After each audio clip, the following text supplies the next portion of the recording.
Now that I've found in you that all I am be all you want me to be. 'Cause all I want is more of you. 'Cause all I want is more of you. Let your presence fall upon us. I wanna see you face to face. Let me live forever, lost in your love. 'Cause all I want is more of you. 'Cause all I want is more of you. I'm living for this cause. I lay down my life into your hand. I'm living for the truth, the hope of the world. In you I'll stand.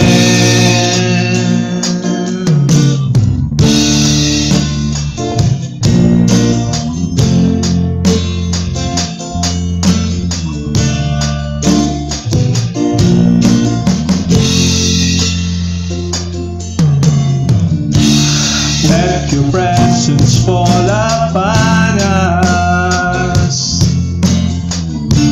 I want to see you face to face. Let me live forever, lost in your love. 'Cause all I want is more of you. 'Cause all I want is more of you. I'm living for this cause. I lay down my life into your hand. I'm living for the truth, the hope of the world. In you I'll stand. I'm living for this cause. I lay down my life into your hands. I'm living for the truth, the hope of the world. In you I'll stand.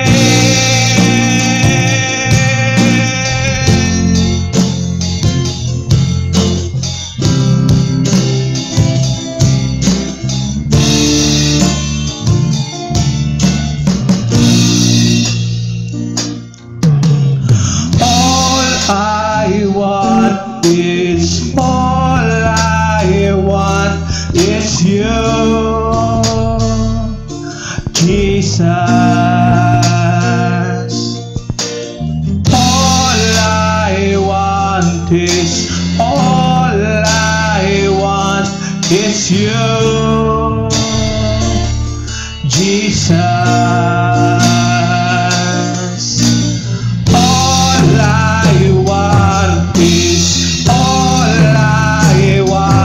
It's you,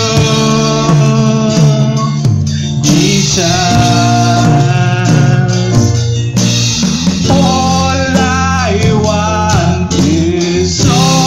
I want is you, Jesus.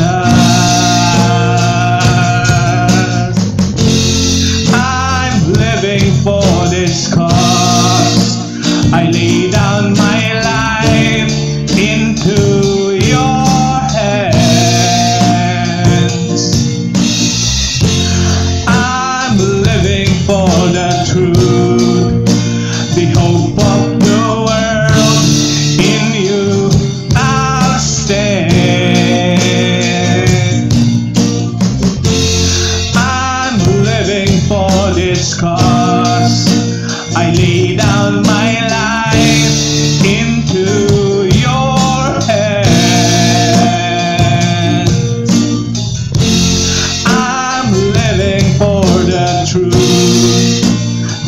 hope of the world.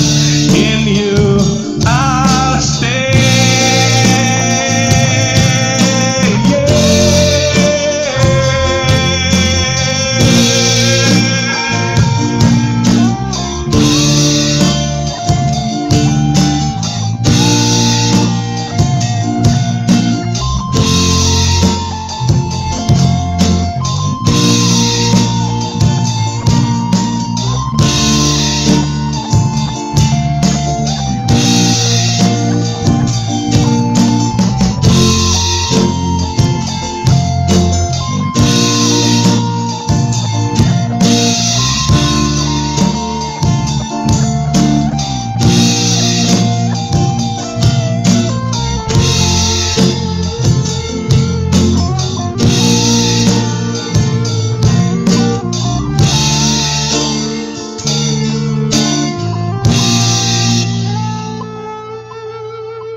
Okay, good morning po sa ating lahat ng mga nasa bahay. Hopefully, nasa bahay po tayo. Nandito po tayo muli upang mag-aral po ng salita ng Diyos, pakainin ng ating espiritu. Spiritual food, kumbaga, ay hindi pa rin tayo pinababayaan talaga ng Panginoon sa lahat ng bagay. Especially dito po sa ganitong klaseng pagkakataon na meron po tayo na itong COVID-19 ay talagang lahat po ay apektado. So let's pray. Ama naming nasa langit, kami po ay nagpupuri at nagpapasalamat sa inyo pong kaluwalhatian, sa inyo pong kadakilaan, na patuloy po namin nararanasan sa aming pong buhay, sa kabila po ng aming pong mga sitwasyon ngayon. You know us very well, Lord God. At alam niyo po kung paano niyo po kami napapasaya. Kaya salamat po ng marami, Lord God, dahil sa mga maliliit na bagay, Panginoon, ay talagang nagpapasalamat po kami. Nawa, O Lord God, sa aming pong pag-aaral na ito, kayo pong siyang makita, mapasalamatan, at lahat po ng mga nais humadlang sa aming pong pag-aaral ngayong umagang ito, ay sinasaway po namin ito sa pangalan ni Jesus. Nawa, Lord God, humble our hearts, as we study your word, mas maunawaan po namin ito, Panginoon, hindi po lamang sa aming isip, at hindi po lamang ito namin malaman, kundi po maisagawa po namin ito. At salamat po, Panginoon, dahil patuloy niyo pong binibigyan kami ng pagkakataon to know you more, kahit po hindi po kami magkakasama physically. Maraming salamat po. Kami po ay nagpupuri at nagpapasalamat sa ngalan ni Jesus. Amen. Okay. As of May 14, 2020, confirmed COVID-19 cases, 4.37 million around the world. 1.6 million recovered. 298,000 deaths. Around the globe po yan, around the world. Sa Pilipinas po lamang ay 11,876 confirmed, 2,337 recovered, and 790 deaths. This is just May 14, 2020 updates. Sabi nga po ng mga nababasa ko sa internet, sa Facebook, na baka daw pwedeng i-reinstall ang 2020 kasi may virus daw. No, parang computer lang na kapag hindi maganda yung pagkaka-install, pwedeng ulitin. No? Imagine, we are just about almost halfway sa taon na ito. Papasok pa lamang po tayo ng June. Pero ang dami nang naganap. Lalo na po ang COVID-19 na ito. Sa Pilipinas na lang po, imagine, yung mga apektado sa pagputok ng Taal, noong Taal Volcano, noong January 12. Halos hindi pa po sila nakakaahon, tapos eto may COVID-19 pa. Yung mga apektado rin po ng African Swine Flu o Swine Fever, yung ASF. Sa Davao Occidental in particular. Yung mga negosyo nagsara dahil doon. Na halos kaka-operate pa lamang po nila, eto na naman. Hindi ba lahat naman po kasi tayo talaga apektado? Hindi ko na po kayang i-enumerate pa isa-isa yung mga naapektuhan. Lahat po tayo apektado. At sa mga ganitong klaseng sitwasyon, ang mga ganitong klaseng disaster kung tawagin, ito po, disaster po ito. Opo, disaster po. Ayon po kay Wikidiff, no, Wikipedia, disaster is an unexpected natural or man-made catastrophe of substantial extent causing significant physical damage or destruction, loss of life, or sometimes permanent change to the natural environment. Disaster po itong nararanasan natin. Sa mga ganitong klaseng disaster po, marinig natin lagi ang mga ganitong klaseng mga tanong. Bakit ito nangyari? Bakit ito nangyayari? Why did it happen? Why this is happening? No? O kaya, Diyos ba ang may dala nito? Bakit niya tayo ginaganito? Ayan. Did God cause it? Siya ba ang may dahilan? Siya ba ang may gawa nito? O kaya kung hindi naman siya ang may gawa nito, bakit niya hinayaang mangyari ito? No? Why did He allow this to happen? No, paano na kami? Anong gagawin namin? Anong pwede kong gawin? Anong magagawa ko sa ganitong klaseng sitwasyon? Mga ganyang klaseng tanong. So, ang lalayunin po ng ating pong pag-aaral, ito po, pinamagatan ko po itong When Disaster Strikes. When Disaster Strikes. At ang layunin po ng pag-aaral po natin ito ay para po mas maunawaan po natin ang mga nangyayari sa paligid po natin ngayon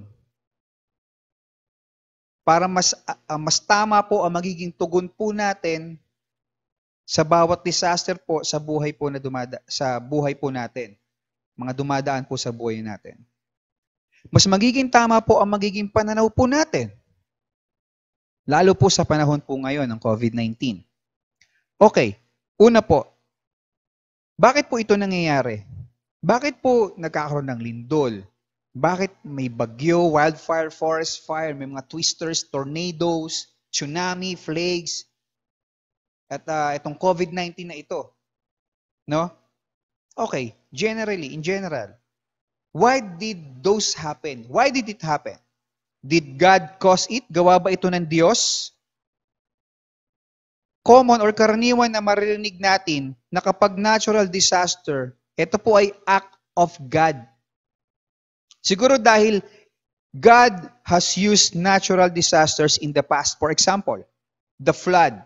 In Genesis chapter 6 verse 17, sabi po ng Panginoon, at ako, narito ako'y magpapadagsa ng isang baha ng tubig sa ibabaw ng lupa upang lipunin sa silong ng langit ang lahat ng laman na may hininga ng buhay. Ang lahat na nasa lupa ay mga mamatay. Ginamit po ng Diyos yung baha, no? The flood. At sa book din po ng Genesis, yung destruction of Sodom at Gomorrah, yung Sodom at Gomorrah. Genesis chapter 19 verses 24 to 25. Ito po yung nangyari.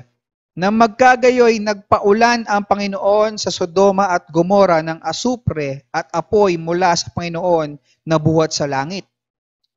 At ginunaw niya ang mga bayang yaon at ang buong kapatagan at ang lahat ng nangananahan sa mga bayang yaon at ang tumutubo sa lupang yaon. As in talagang ginunaw niya. Wasak. No? So kung tatanungin niyo, bakit ito nangyari? Ginunaw niya eh. Siyang may gawa. No? Yung famine, yung drought, pestilence, plague, war, earthquake against Israel. Yan po, mababasa niyo po yan sa aklat ng Amos, chapter 4, verse 6 to 12. Basahin niyo na lang po yan sa inyo pong pag-meditate. No? Basahin niyo po yan. Makikita niyo po na talagang dinulot po yun. Dala talaga ng Panginoon sa kanila yun. Ayaw niyo bumalik sa akin? Sige, padadala ko kayo ng mga ganitong klaseng catastrophe or disaster. Pero mali din naman na sabihin na, kaya naman pala nangyari ito kasi galit ang Diyos. Hindi po lahat dahil sa galit ng Diyos. Dahil sa galit ng Diyos, hindi po.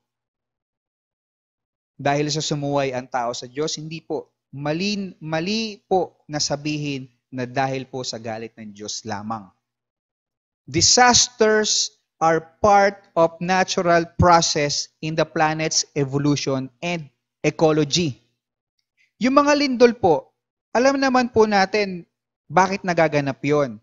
Dahil sa paggalaw po ng tectonic plates ng Earth because of intense heat sa core ng Earth. Kaya minsan, may kalakip itong pagsabog ng bulkan. Excuse me. And that is natural, di ba? Natural po yon. Minsan, hinahayaan ng Panginoon na mangyari ang mga ganitong bagay, no? Hinahayaan niya ang mga ito, hindi dahil sa sino man ang may mali o dahil may gusto siyang parusahan. Hindi po. Gaya po na binasa po natin, disasters are part of natural process in planet's evolution and ecology. For our own sake din naman yon, no? Para mas maging maayos na habitat itong Earth. Imagine niyo na lang kung walang ganitong klaseng pag-ulan. Hindi naman natin kayang diligan ang buong palayan dahil hindi naman natin kayang umibento ng tubig. Di ba? See? Kaya yung mga pag-ulan sa iba, ay, umuulan na naman, sama ng loob. Pero sa iba, blessing sa kanila yon. So, binabalanse rin ng Panginoon, di ba? Okay. And some disasters are man-made or gawa po ng tao. No, may mga disasters with an element of human intent. Example, sunog. Dahil sa naiwang kandila or anything na pwedeng umapoy or may apoy, faulty wirings or arson or sinunog mismo, etc. Hindi po natural, no? As in talagang gawa ng tao. Epekto po ito dahil sa may error ang tao. Human error resulting to a disaster or catastrophe. Example pa, gera, terorismo, crimes, at kung ano-ano pang disaster na dala ng ginawa ng tao. And we all suffer. Lahat po tayo nagsasuffer. May mga reports daw po na terrorist attack daw itong COVID-19. Pero clearly, this is not a natural disaster. This is an alteration of God's creation. Without divine revelation, there is no way we can know God caused it or not. Inuulit ko po. Without divine revelation, there is no way we can know if God caused it. Kailangan natin ng pagkakaunawa talaga mula sa Panginoon. Okay. Then, why does God allow it? Bakit hinayaan ng Panginoon na mangyari yun? Mga ganong klaseng bagay. Kung hindi naman pala siya ang may gawa, bakit niya hinayaan mangyari? Excuse me, tuloy po natin. If God didn't cause it, why does He allow it to happen? God may allow for several reasons. Maybe this is not all. Marahil hindi ko kayang sabihin lahat ng reasons. But let me tell you this. God allows it to keep this world from becoming too attractive. Ulitin ko po.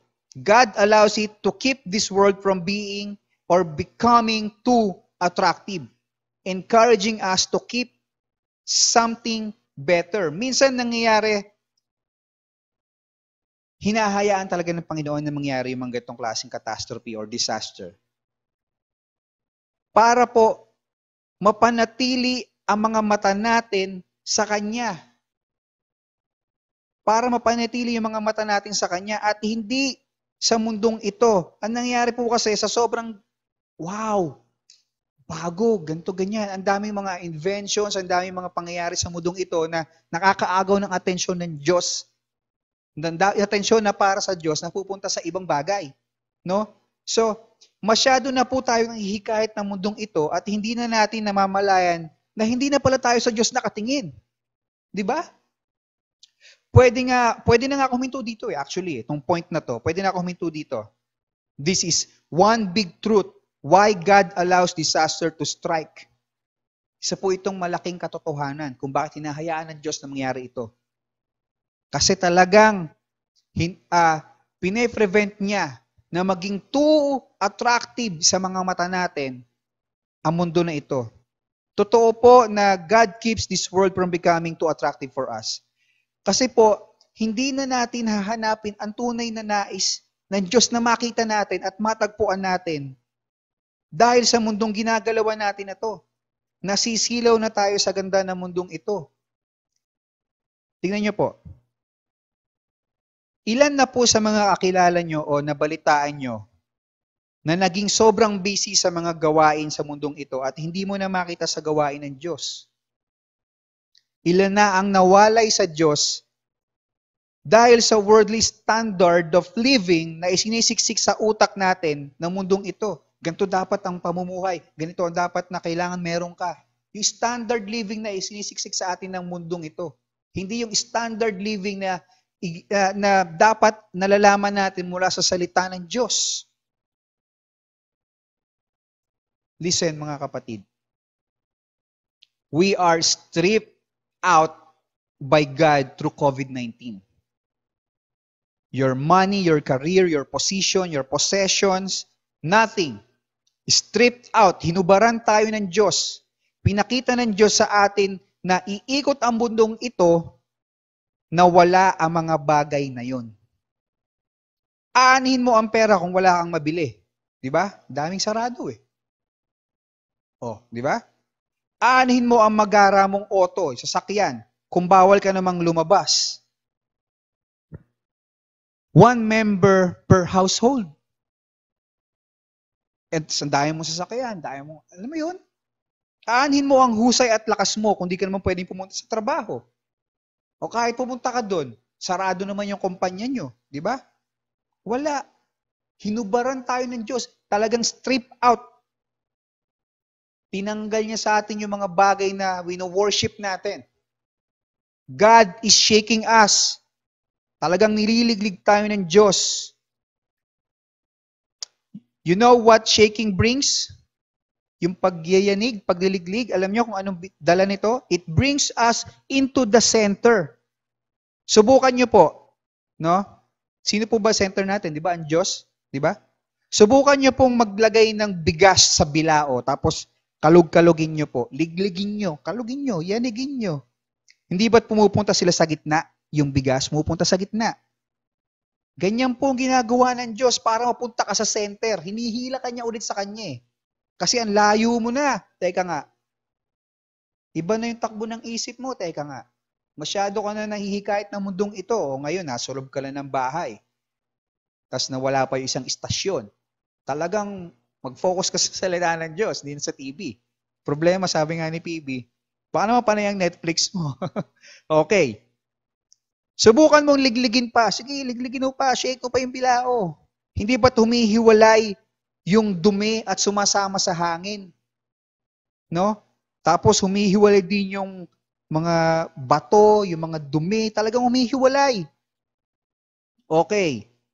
Parang yung ginagawa mo, bago yung COVID-19 na extracurriculum. Extracurriculum lang. Hindi naman talaga importante. Hindi naman necessary. Ngayon, inalis ng Lord sa'yo. Sumama na sa hangin yung mga yon. Mga kapatid, God is shaking us. He is waking us up. Sabi po sa atin ng Mateo chapter 6 verses 19 to 21. Huwag kayong mag-impok ng mga kayamanan dito sa lupa. Dito'y may naninirang insekto at kalawang at may nakakapasok magnanakaw. Sa halip, mag-impok kayo ng kayamanan sa langit. Do'y walang naninirang insekto at kalawang at walang nakakapasok na magnanakaw. Sapagkat kung saan naroroon ang inyong kayamanan, naroroon din ang iyong puso. Yan ang sabi sa atin ng Matthew.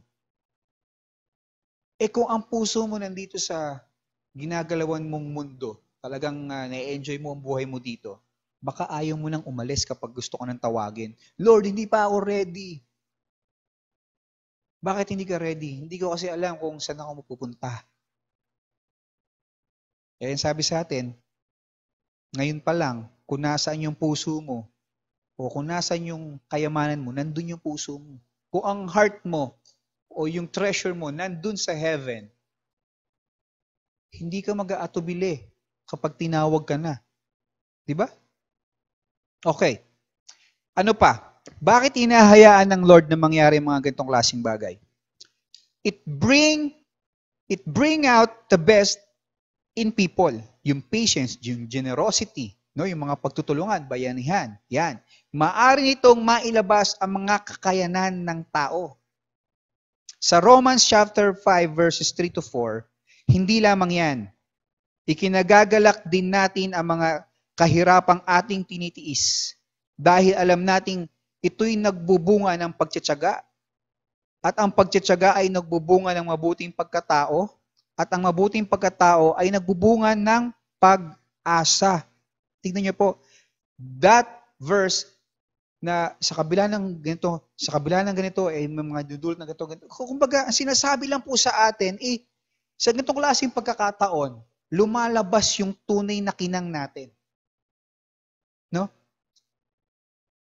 Talagang magalak ka.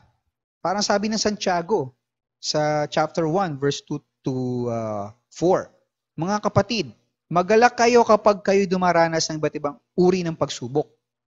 Dapat ninyong malaman na nagiging matatag ang inyong pananampalataya sa pamamagitan ng pagsubok. At dapat kayong magpakatatag hanggang wakas upang kayo maging ganap at walang pagkukulang. So nangyayari ito, ang mga ganitong klaseng bagay, to bring the best out. No, para yung the best natin lumabas. Kung ang best mo ay pagiging masama, nagiging masama ka. Hindi po ganoon. Kumbaga, yung pagiging tao mo, kung paano ka kinreate ng Lord, lumalabas talaga yung tunay na ikaw. Ano pa? It encourages people to think of God, to draw near to Him in repentance. Di ba? Mas dumarami ang mga tumatawag sa Lord. Marami ang nakakaalala sa Diyos ngayon.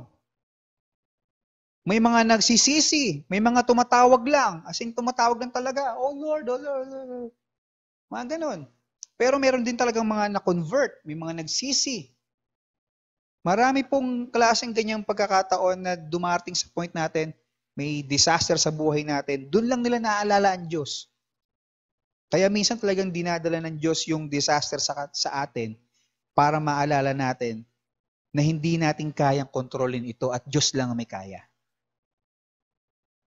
Sabi nga ng presidente natin, di ba? Diyos lang. No? Diyos lang yung may kaya nito. Okay. Huwag po tayong masyadong malungkot kapag sa tingin natin ay hindi dapat tayo dumaranas ng disaster. Huwag po tayong masyadong malungkot.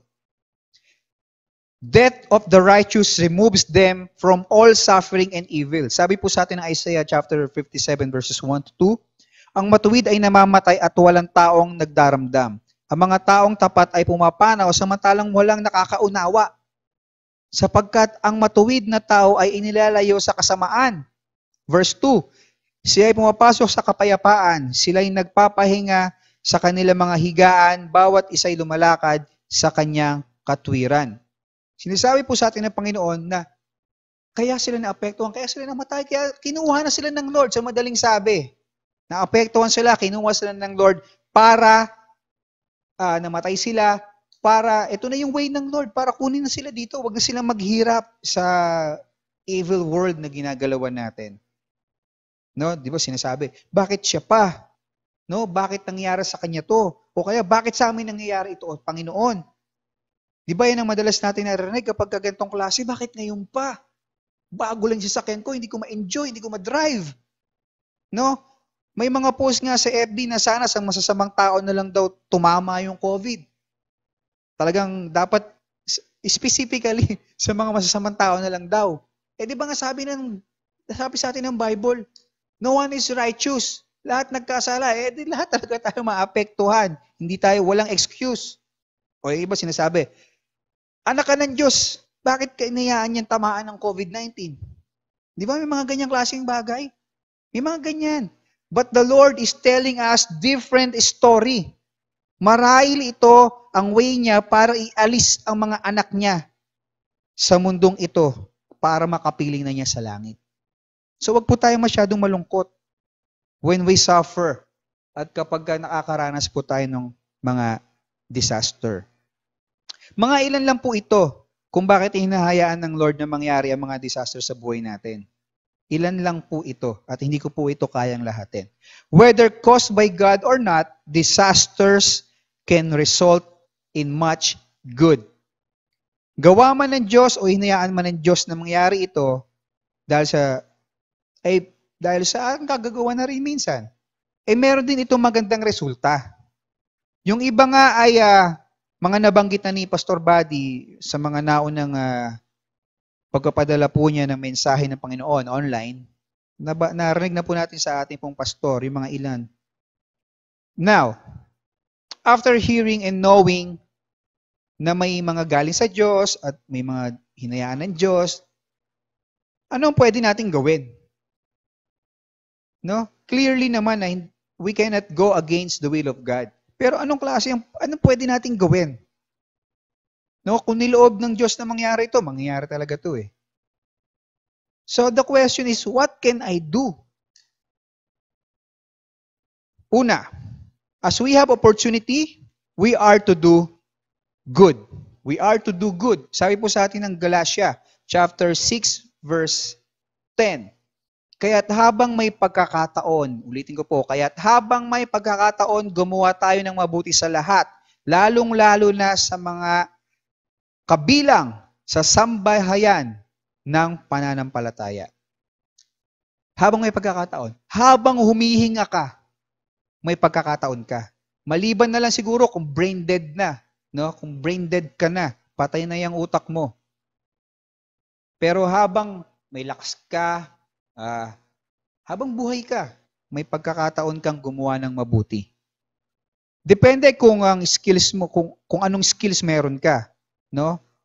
Kung anong skills meron ka, anong bagay meron ka, anong available meron ka, anong available, malapit ka ba o malayo ka ba, kagaya ng mga nagdo-donate ng homemade personal protection equipment or your PPE. No, may mga gumagawa niyan. Yun yung available, yung skills nila, yun yung kaya nilang gawin. No, para makatulong, para gumawa ng mabuti. Yung iba nagpapamigay ng face mask, ng test kits, relief goods. Yung iba, pera, inaambag nila, pambili ng food packs. No? Lakas na meron sila para tumulong sa katuparan ng food packing, mga ganyan. Or kung wala ka man maiambag, tapos ikaw naman yung lumabas para bumili. Talagang sinapalaran mo yung health mo para bumili ng mga relief goods na ipamamahagi sa mga dapat mabigyan. Or ikaw ay isa sa mga frontliners na hindi na nakatingin sa sweldo. Actually, na-imagine nyo ba yon? Nakatingin pa ba sila sa sweldo nila? Ako kung sweldo lang, sa bahay na lang ako. Pera lang yun eh. Tapos ako maapektuhan, di ba? Hindi na po. Marami sa kanila, hindi man sila lahat, no? Pero majority of them, hindi na nakatingin sa sweldo. Nakatingin sila sa makatulong sa panahon na kailangan sila. Ganun. Yung pagiging tao nila umiiral. Yun kasi yung skill na meron sila. Yun yung kaya nilang gawin. Yun yung meron sila. Yun yung meron na ibinahagi ang Diyos sa kanila na kaya nilang gawin sa ganitong klase pagkakataon. Yung iba, malayo. Okay. Malayo ka naman pero ibinabahagi mo naman yung kaalaman mo para makatulong. Yung baga, chat-chat lang. Brainstorming kayo through chat. Ano pwede natin gawin? Sister, brother, o si ganito, si ganyan. No? Nagpa-facilitate ka even through chat para lang kumilos pa rin yung mga nasa available, mga nasa sa lugar-lugar na malalapit, na mga naapektuhan. Lalo na yung mga apektado na pamilya nitong COVID-19. No? What we can do depends on what we are able to do. Our skills, our resources, whether we are nearby or far off. Yung simpleng pagstay nga lang po sa bahay, kung hindi naman talaga dapat lumabas, ay gumagawa ka ng mabuti nun. Gumagawa ka na ng mabuti nun. You are doing good for the sake of others. Not just for the sake of you, just for the sake of others. Kasi sumusunod ka sa batas, di ba? You're doing good. You're doing good thing talaga. Kapag you stay home, you stay at your house with your family lang, talagang limitado, may social distancing, sumusunod ka sa gusto mangyari ng gobyerno, you're doing good. Again, what we should do depends upon our opportunity. At habang humihinga po tayo, may opportunity tayo to do good. No? Ano pa bang pwede natin gawin? Pangalawa, do good, not just do good to all. No, sabi nga na binasa natin sa Galatians chapter 6 verse 10, mabuti. Gumawa tayo ng mabuti sa Sa lahat. Gumawa ng mabuti sa lahat. Sa lahat ng tao. Read, study, and share the Word of God. Share to all people what hope you have. That is doing good to people. Kung paano ay depende kung anong meron ka. May internet ka, may cellphone ka. Use anything na sa tingin mo pwede mo magamit to share the gospel. Lalo pa ngayon, wala kang excuse kasi you have all the time to read and to study His Word. Wala ka na excuse. Nasa loob ka lang ng bahay. Di mag-aral ka. No? Magbasa ka ng salita ng Diyos. Mag-meditate ka. Plus, may internet na. Madami ng technology na pwede mo magamit. Kaya po, don't ask me, don't ask anyone na, what if, pastor, ganito, paano na lang kung wala akong cellphone, wala rin akong internet para i-share yung good news. Tapos lahat ng family ko, lahat ng friends ko, nakakilala na sa Panginoon. Paano ako mag-share? Lahat nga ng connection ko, na? Well, good for you na lahat ng family, friends mo, relatives mo, kakilala mo, kahit na wala kang cellphone, wala kang internet, nakakilala na sa Diyos. Well, good for you. Mas makakapag-aral ka kasama nila. So, ang gawin mo ganito, sharpen your tools para after this lockdown, you are very effective sa field, sa pag-harvest for His glory. Mas aasahan ka dapat namin. Diba? You're sharpening your tool para kapag ka-time ng harvest, talagang effective ka. No, wala tayong excuse to do good to all. At yung pag-sharpen mo ng tools na yon, you're doing good to all na dahil alam mo naman kung saan mo gagamitin yan. Hindi yan para meron ka lang head knowledge na kapag may nabasa kang verse. Hindi, ganito ang ibig sabihin niya, nakikipagtalo ka. Hindi para doon yon. Kung gagamitin mo ang salita ng Diyos para makipagtalo, don't. Okay.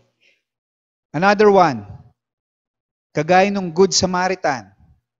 Alam niyo po yung Good Samaritan, yung istorya sa Lucas chapter 10 verses 30 to 37. Ang ipa-flash lang po natin yung verse 33 hanggang 35. Pero babasahin ko po sa inyo. Kukwento ko na rin. Sumagot si Jesus, may isang taon naglalakbay mula sa Jerusalem papuntang Jericho. Hinarang siya ng mga tulisan, hinubaran, binugbog at iniwang halos patay na. Nagkataong dumaan doon ay isang paring Hudyo. Nang makita ang taong nakahandusay, lumihis at nagpatuloy sa kanyang paglalakad. Grabe. Dumaan din ang isang Levita. Ngunit nang makita ang taong binugbog, lumihis na naman. Lumihis din. Ito at nagpatuloy sa kanyang paglalakad. Verse 33. Ngunit may isang Samaritano naglalakbay at napadaan doon. Nang makita niya ang biktima, siya'y naawa. Nilapitan niya ito, binuhusan ng langis at alak ang mga sugat at binendahan. Pagkatapos isinakay niya ang lalaki sa kanyang asno at dinala ito sa bahay panuluyan upang maalagaan siya doon. Verse 35. Kinabukasan, binigyan niya ng 2 salaping pilak ang namamahala sa bahay panuluyan at sinabi, ito'y sabi niya, alagaan mo siya. At kung higit pa riyan ang iyong magagastos, babayaran kita pagbalik ko. Next verse. Nagtanong si Jesus, sa palagay mo, sino kaya sa 3 ang naging tunay na kapwa ng taong hinarang ng mga tulisan? Ang taong tumulong sa kanya, tugon ng dalubhasa, sa kautusan. At sinabi sa kanya ni Jesus, kung gayon, humayo ka at ganun din ang gawin mo. Tingnan niyo po, doing good to all. Doing good as you have opportunity. Kung anong meron ka, tingnan niyo po, ang ginamit niya po kung ano yung meron siya. Meron siyang langis, meron siyang alak, no? Meron siyang asno, meron siyang pera, meron siyang lakas, no? Nilagay niya sa asno niya, dinala niya sa ginamit niya lahat ng resources na sa tingin niya pwede niyang ibigay sa nangangailangan ng tulong. Imagine niyo po, yung Hudyo po, tinulungan yung Samaritano. Noong araw po, masama po ang tingin sa mga Samaritano. I know this is not the context, but I am just giving an example, na lahat ng kaya mong tulungan ay tulungan mo. At sa lahat ng pagkakataon ay gumawa ka ng mabuti gaya ng Samaritano sa kwento. Tingnan niyo po the least person on their mind to do good just did good to his fellow man. Parang tayo, hindi porket hindi Christian ay hindi na natin tutulungan. Hindi na natin gagawin ng mabuti, hindi mo nababati, hindi mo nakakusapin. Hindi porket hindi nag-church, hindi mo na nakikita sa gawain ng Panginoon, hindi mo na rin gagawa ng mabuti, hindi mo nakakausapin. Wala na siya sa circle of friends mo. Talagang tinanggal mo na siya, hindi na siya nag-church. Hindi porket ayaw na mag-life group or ayaw mag-life good, hindi mo na gagawa ng good things. Do good to all men. That is the instruction of God. We should not hesitate to help those who may not be Christians. Dapat hindi tayo nag-hesitate. Huwag kang mag-alangan. Dati naman, hindi ka rin Christian eh. Di ba? Okay. Ano pa? Do good especially the household of faith. As we have opportunity, we are to especially help our brethren, ating mga kapatiran. Ayan. Galatians chapter 6 pa rin po tayo, verse 10. Kaya't habang may pagkakataon gumawa tayo ng mabuti sa lahat, lalong-lalo na sa mga kabilang sa sambahayan ng pananampalataya, sa ating mga kapatid. Kaya sabi nga po ni Pastor, after this, after this disaster, this COVID-19, I think we're going to have parang lesson regarding sa membership. Kasi iba talaga kapag member ka ng family of God, iba talaga yung treatment ng kapamilya mo ng nasa sa loob ng pamilya. Parang ganito lang yan. Alam naman parehas ang treatment mo sa batang lalaro-laro dyan, di mo naman kaano-ano, sa anak mo. Iba yung treatment sa anak mo. Pinag-aaral mo, binibihisan mo, binibigyan mo ng pagkain kahit hindi nanghihingi. Yung mga bata dyan, parehas lang naman silang bata, parehas lang silang tao, ganun di ba gagawin mo? Siyempre, iba yung treatment mo. Pero you are to do good things to them also. Okay? Malinaw po yun? Okay. Gaya ng mga hentil na Christians, sa mga Jewish Christians. Tingnan po mga hentil. Romans chapter 15 verse 25 to 26. Ngunit sa ngayon, ay pupunta muna ako sa Jerusalem upang dalhin ang tulong sa mga kapatid roon. Verse 26, sapagkat minabuti ng mga taga-Macedonia at taga-Akaya na magpadala ng tulong para sa mga mahihirap na kapatid sa Jerusalem. Tingnan niyo po, yung mga hintil, tutulong sila sa mga Hudyo. Hindi yung tayo-tayo lang. Hindi po ganoon. Wala sa isip dapat ng mga Kristiyano yun. Yung unang mga Christians, hindi po ganun. No? Basta kapatid sa church, kapatid sa Diyos, especially sila yung talagang binibigyan ng special treatment. Special treatment talaga, syempre. Special ka anak ka ng Diyos Okay. When we know of Christians in need, we should not hesitate to help. Kanina, dapat hindi tayo nag-hesitate kahit na hindi sila Christian. Ngayon, kapag may Christian na tayong may kapatiran tayo na nangangailangan ng tulong, Hindi dapat tayo nagdadalawang isip na tulungan. Kahit na iba kasi nag-isip. Parehas ng Diyos na pinaglilingkuran namin eh. Kung ano meron ako, bibigyan din naman ng Lord yan. Hindi ganoon. Baka mamaya ikaw yung instrumento niya eh. Ayaw mo lang maging instrumento. Di ba? Okay. Ano pa bang pwede natin gawin? Kapag may mga sakuna, disaster, or calamity, kagaya nito, we should pray. We should pray. It is our duty as Christians to pray for all men. Sa unang Timoteo, chapter 2, verses 1 to 2, una sa lahat, ipinapakiusap kong idulog ninyo sa Diyos ang inyong mga kahilingan, panalangin, pagsamo at pasasalamat para sa mga tao, para sa lahat ng taos. Idalangin rin ninyo ang mga hari at may kapangyarihan upang tayo makapamuhay ng matahimik, mapayapa, makadiyos at marangal.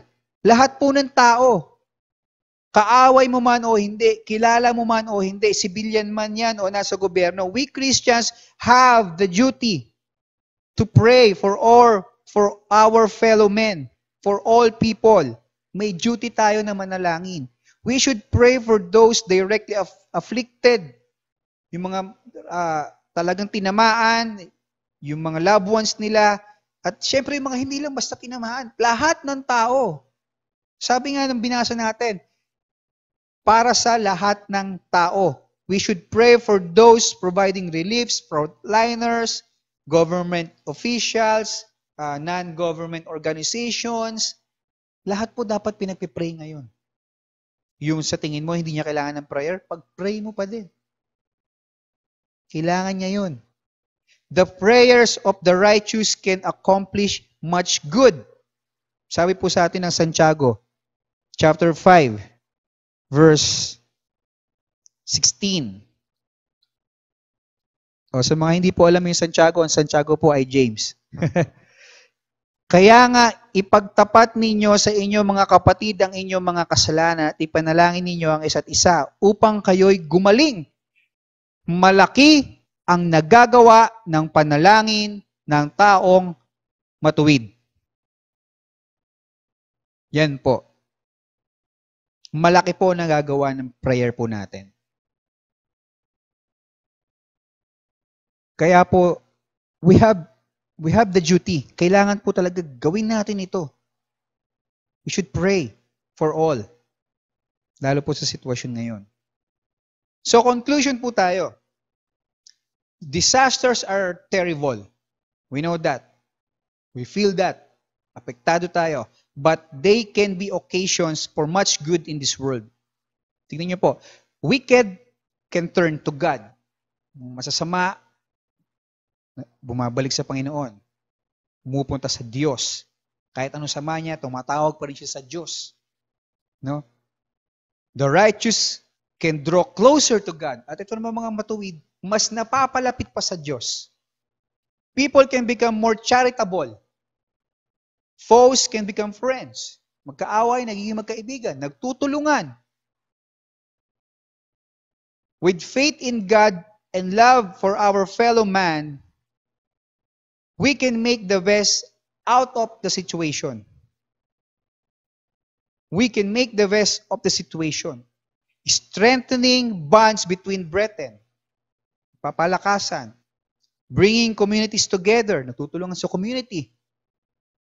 No? Appreciating what is really important in life. Mas na-appreciate mo ngayon yung kung ano ba ang kailangan talaga. Paglabas mo pa lang, di ba? Essentials lang yung makikita mo. Kung ano lang dapat talagang meron ng tao. Pagkain at yung proper hygiene. Talagang ma-appreciate mo eh. Doon naman talaga, dati naman, nabubuhay ka naman talaga ng walang cellphone eh. Di ba? Kaya hindi mo pwede sabihin, hindi ko kaya mabuhay na wala yung cellphone ko. Pinanganak ka nang wala niyan. Pinanganak din naman akong walang pagkain. Well, sa tiyan pala ng nanay mo, kumakain ka na. Di ba? Okay. Talaga na-appreciate mo what is really important in life. So in many times of calamity, disasters, tragedies, we can come up to a conclusion like this. Conclusion. When disaster strikes, trust God. Trust in God and do good to our fellow men. Ulitin po natin. Conclusion. When disaster strikes, trust in God and do good to your fellow men. Praise God po. Dito po tayo natatapos. Tayo pong lahat ay manalangin. Hallelujah. Lord, Father God, salamat po, Panginoon, sa umaga na ito kung saan ay mas pinaunawa niyo po sa amin ang sitwasyon po na kinabibilangan po namin. Ngayon, Lord God, ay may kaalaman na po kami at may idea na po kami sa mga nangyayari at mga dapat po namin gawin. We pray, Lord God, na yung desire at yung strength na nagmumula po sa inyo ay magamit po namin ito para po sa inyo pong kaluwalhatian dyan sa langit. Nawa, Lord God, sa kabila po ng mga nangyayaring ito, huwag niyo po kami hayaang, Lord God, na maging kalungkutan po ninyo dyan sa langit. Gaya po na napag-aralan po namin, Lord God, talagang salamat, Panginoon, dahil mayroon po kayong dahilan. You have divine purpose on everything na nangyayari po sa amin sa kabila po nito. Lord God, salamat, Panginoon, sa mga puso na humbly lumapit po sa inyo, na nagpapaturo po sa inyo pong salita, pamagitan po ng inyong salita. We believe, Panginoon, na in your right time, Panginoon, we will act accordingly to your word. Kaya salamat po, Panginoon, for you have given us every opportunity to do good to our fellow men. This is our love showing. Ito po yung aming mga pag-ibig na ipinapakita. Ito lamang po yung kaya po namin gawin, Panginoon, ang pag-ibig po sa kapwa at pag-ibig po sa inyo. Kaya salamat, Lord God, for the love, for the protection, for the provision, everything, Panginoon. Talagang hindi po namin naramdaman na nawala po kayo sa tabi namin. You never forsake us, you never leave us, and we are very thankful. And this is what we pray in Jesus' name. Amen and amen. Good morning po. Praise God.